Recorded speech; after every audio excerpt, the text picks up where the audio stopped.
Hello, everyone. Good evening, and yeah, welcome to our first recorded session. Just before I actually start with the topic for this evening session, just to do a bit of logistics. I know last week we got totally carried away with debating and discussing philosophy, etc., which was amazing, I have to just add. But I never really got to do a bit of in house logistics and, yeah, a bit of guidance as to where to find things. So, for those of you who I don't know how much time or um, yeah, yeah, time really. You've had to look and play around in Arc and to just have a look at where everything is. But just to give you a little bit of explanation as to where to find things specifically for the APPE module. So if you're on the module page or you've clicked on the module approaches to education, you will know that you have the orange toolbar running across your screen that has all the main kind of like menu options. If you go to content, that'll give you a list of all the module kind of like module content down the left hand side. If you click on, you'll see there's a tile that says welcome, and that has the integrity declaration form on it. Please don't forget to do that. If you don't do that and go through all of those things, it'll keep popping up, first of all, and secondly, you'll not be able to submit any of your assignments. So please look at the academic integrity. Then, if you click on the next tile below the welcome tile, it says module information, and under that tile, you will find the introduction to the module, your prescribed work. I know that there are a lot of articles under this list, and I will be referring to them from time to time. Although, I will also be giving you newer ones, a little bit more recent ones. But yeah, that is where you can find all the articles, and I will definitely be referring to those articles at some point. Um, then the module overview is that will contain. Sorry, I've just gone a bit blank. Module overview will give you, yeah, just a little bit of content from the module outline. But the most important ones I want to draw your attention to is below module overview. It says module pacer and then it says help. And then there is a file that I uploaded called Pacer Schedule for APPE 8411 2025. If you click on that, it'll give you a guideline as to what learning units and topics we will be covering each week and whether it's a live session or whether it is a recorded session. What I also want to just point out other things on this pacer is due dates for your ICE tasks. Now, these are guidelines, the due dates. Yeah, not too strict with these due dates in terms of each ICE task. However, there is a final deadline for all ICE tasks that have to be done. I know it's the first week in May. I don't exactly have the date yet. I almost want to say 6th of May, but I'm not 100% sure. But don't leave all your ICE tasks until the first week in May. Please use those ICE task dates as a guideline so that you don't get too caught up with too much other things. So those are ICE task deadlines, and I will upload them. I'm going to explain to you now where I will upload them. So that's the one thing about the pacer. The second thing is that there are also dates for assignments, your two assignments, but I will have to confirm those dates with you. So yeah, I don't know if the dates that I have on there are from the latest PAS document, but I will confirm that with you within the next week or so. And then the other thing I want to point out on this PACER is there are two links. There's a link for our Teams meeting and a link for the YouTube recordings. The Teams meeting link I will post in announcements um, in the week or in the week leading up to the Teams meeting, but it will always be the same link. So those of you who accessed it last week, it'll be the same link as for that, but I will always post it again and remind you. Then the YouTube link I have put under. If you go back to the left-hand side under those tiles, it says APPE 8411 YouTube channel. If you click on that, that'll take you straight to the link that you can access the recordings. Now, this channel has a whole lot of recordings on it from yeah, I mean 2 or 3 years ago. So but just yeah, I will always upload the latest ones on there with the dates on, so you know you only really have to focus on those. You do not have to you do not have to go back. Those are just recordings from all the other years of lecturing this module. Okay, so that's just a bit of in-house, and then further down, if you scroll further down on the left, we're still on the contents panel. You will see there is a tile after the last learning unit. There's a tile that says lecture resources, and this is where I will be adding your yeah, I will uploading any sort of like presentations or documentation or anything extra that would help you. I've also uploaded the pacer under lecture resources, as well as the module outline is also there. And then you'll see there's a tile for ICE tasks. The first one has already been loaded, and then obviously for your two formative assessments, and then your summative assignment is the last tile. Okay, so that's just a bit of where to find things. Under communication, if you go back to the top, on the orange banner across the top of your screen, if you click on communication and you go to announcements, you will there find all the announcements that I have posted since the start of the course. I will every week post a to-do list. Those of you have already seen it, and the to-do list will give you some reading matter and some videos to watch, just to help you prepare for the next week. Right, so I hope that has been helpful. Please do not hesitate to email me if you are unsure of where to find stuff and what is expected of you. I will definitely always keep you posted with regards to due dates, yeah, and just any other help you need with preparation for assignments and ICE tasks. Okay, so then just to get to for our for tonight, what I really did, or what I really wanted to discuss tonight is really just to finish off the kind of general discussion we started last week as to what is education of psychology. Oh my word, what is the philosophy of education, um, and what is yeah, and why do we study it? Um, What I'm going to do is just give you a brief summary or outline of the two articles that I actually uploaded for you to read, and maybe we can just get back to some of the points and discuss them in our next meeting on the 4th of March, which is next week Tuesday. So, in the first article, the one to do with problems, issues, and tasks in philosophy of education, this article explores the fundamental philosophical questions in education. It attempts to address key issues, tasks, and debates that have really just kind of shaped the field over time. It makes note of that the aim of education is um,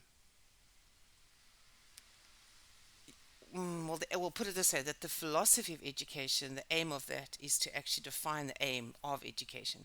So philosophers and educators, they kind of propose various goals, including that education, or the aim of education, should be to foster curiosity, maybe to instill or create a desire to develop potential creativity, definitely to address moral reasoning, self-realization, the whole thing of global citizenship, which is quite a big thing these days. Critical thinking is a big thing, and then also very importantly, social integration.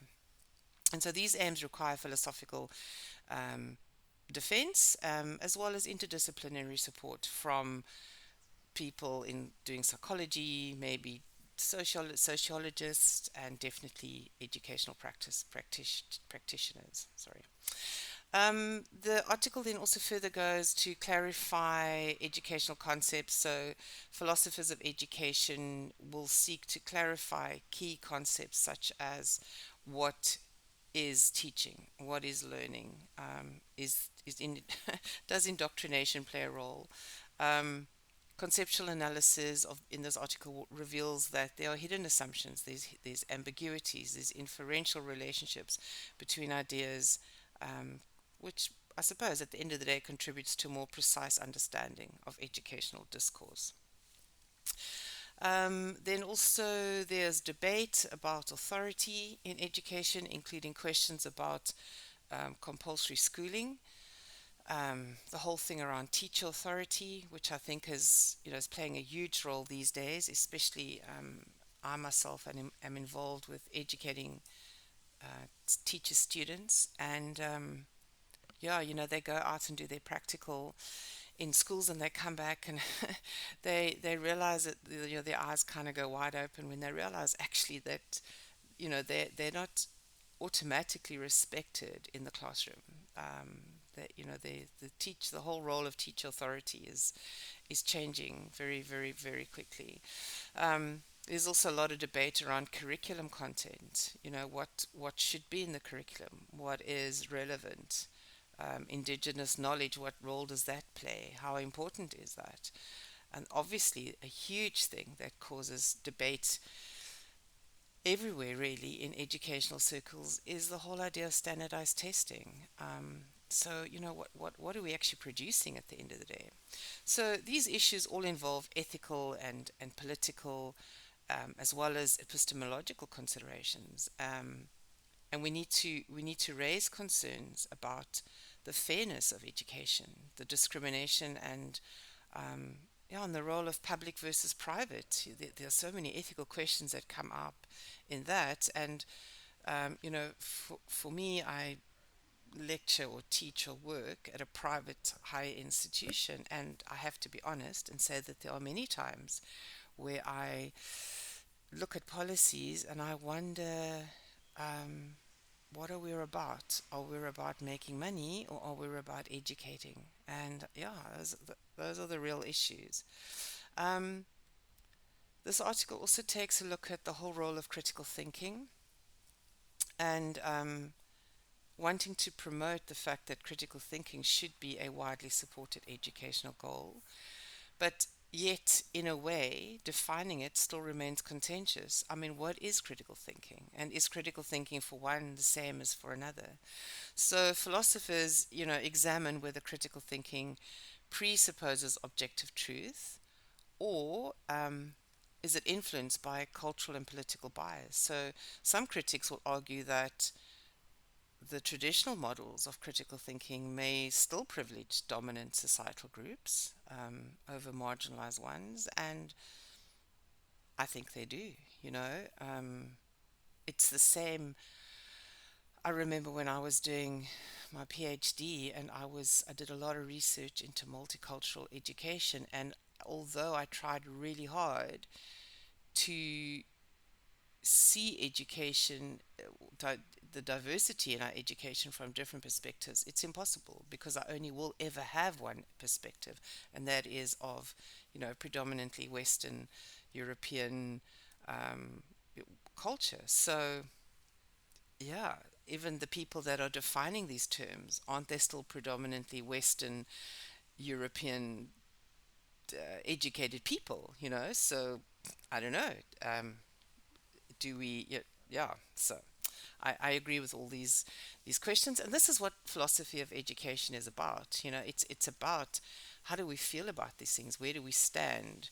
Are we thinking about them, or are we just doing what we do every day with, just because that is what is expected of us? Are we actually questioning why we would talk to a learner in a particular way, or why we would expect another learner, to behave or speak in a different way, or to produce work in a specific way?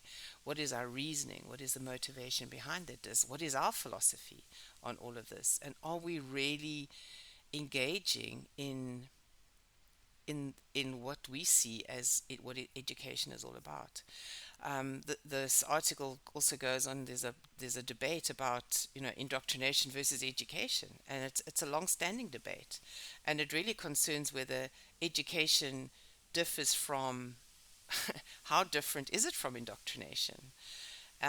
Indoctrination is often defined as teaching beliefs without evidence and using manipulative methods, or imposing a rigid ideology. And isn't that what we're still doing? Even though we would like to think we've moved on, we would like to think, that we are educating for the 21st century citizen.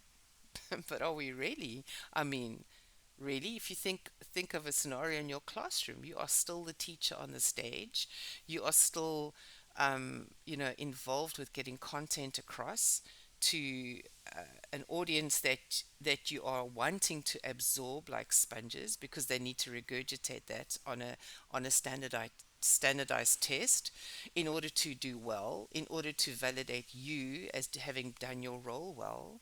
So, yeah, are we still just indoctrinating? So, philosophers explore whether true education necessarily involves open minded inquiry and critical thinking. And I think that is a valid question. And I think that is going to be something that we're going to be discussing in our next live session. Are we involving open minded inquiry and critical thinking? And if we are, how are we doing it? And how do we know we're doing it? It's easy to know when we've indoctrinated our learners because they produce A's on their tests. But how do we know that we have involved developing their curiosity, their inquiring minds? A further debate or a further topic on this article is the individual and society. And the article says that there are still tensions that exist between individual focused and society focused educational goals, and that some education serves the needs of society by preparing their students for specific roles. Um, and is that not to the detriment of prioritizing personal development? To what extent does education revolve around the personal development? So, philosophers debate the balance between individual autonomy and communal responsibility, and as well as the issue of equality, which is, that's a big issue in South Africa. Then another topic that is touched on is moral education, and philosophers question whether schools should still instill specific moral beliefs, or instead equip students to reason about ethical issues independently. And I don't have a problem with that. If you, I suppose my opinion is that morals and ethics should come from your home life, but we know that's not always the case. So, to what point do we bring in moral education, and then whose morals do we educate? So, there are concerns about moral relativism and again indoctrination, which could complicate any discussions around moral values. Psychological and philosophical theories inform debates about how to cultivate moral character in students, but again, these theories are designed by predominantly Western theorists. And then the last thing really that this article touches on um, is the curriculum, and what subjects should we be teaching? Should there be a generic curriculum? Um, should our students be tracked by um, yeah, should we look at, sorry, should we look at them individually, or should we be assessing them in groups? What is the best, what are the best teaching methods? And is it about active discovery? And if we're talking about active discovery, I mean, for those of you who teach, and most of you do, we know how complicated that is to set up a classroom environment and a space where our students can actively discover for themselves, and what that will take from the educator. I mean, you almost need a facilitator per student or per group of students. How do you, in a class of 60 students, allow each of your students to independently discover things? I mean, that, we know that's chaos. So where do we draw the line? Where do we try and make a difference? And then I think the last question, which is probably really one of the most important questions, is that should standardized testing drive curriculum decisions? Um, and I think it still does. And I think if we want to really move away from that, it's going to take intentional hard work um, from curriculum developers, firstly, and then to the creativity of our educators and their training. So, philosophy of education is essential for guiding educational practice, as all decisions in education rest on philosophical assumptions. And understanding these foundations will benefit you as an educator, but it will also benefit the policymakers and our society as a whole. And I do think, and as this article well represents, the fact that there are questions that do not have good solid answers, and I think these are questions that we as educators, and even if you are going to be going into higher education, even more so, well, I think equally important is that we should know where we stand on these issues, so that when we engage with our students and our learners in a classroom, that we have a solid understanding of our own personal philosophy. And this is really what this semester in this module is going to be about. So, we are going to obviously look at existing philosophies and existing ways of thinking about education, but I'm hoping that by the end, and this is why I asked you to write a bit about your own personal philosophy as it is of now, is that I'm hoping by the end of the semester that you would have tweaked that philosophy to a higher or a lesser degree, but definitely tweaked it.